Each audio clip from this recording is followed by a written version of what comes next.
September 9 naman po tayo, araw na Martes. Si Pig, ang kailangan mag-ingat is na lokasyon ng kailangan iwasan. Ang mga masaswerteng oras ay nasa screen nyo na po.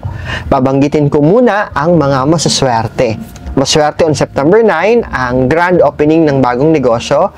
Pakikipagnegosyo, business and trading is very much okay on September 9. Pagbili ng bagong sasakyan, signing of contract, pagpaparehistro ng inyong mga properties, kakabit o pagsasabit ng pangalan ng inyong negosyo, signage ng inyong negosyo, pag-aalay ng sakripisyo, pag-a-adapt ng bata, paglilipat ng inyong tahanan, bagong tahanan o bagong upahan, pag-set up o pag-i-install ng mga furnitures ay maswerte sa araw na ito, pagtitibag ng lumang struktura ay maswerte rin sa araw na ito, pag-decorate ng inyong tahanan at paglalagay at pagsasaayos ng mga pampaswerte ay maswerteng gawin sa araw na ito.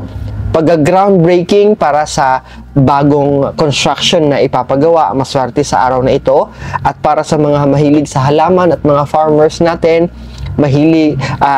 kung hilig ninyo, maswerteng araw na ito to grow plants, pagtatanim. Ang hindi maswerte ay ang sumusunod, pagpapakasal or kasalan, pagta-travel, hindi maswerte sa araw na ito, pagdalo ng libing or funeral services, hindi maswerte sa araw na ito, paghahakot ng gamit sa bagong lilipatan, hindi maswerte sa araw na ito, pagbili ng mga alagang hayop, it could be a pet inside of your house or it could be alagang hayop na source of income ninyo like poultry or piggery, hindi maswerte na bumili kayo ng dagdag ng mga hayop sa negosyo ninyo ngayong araw na ito.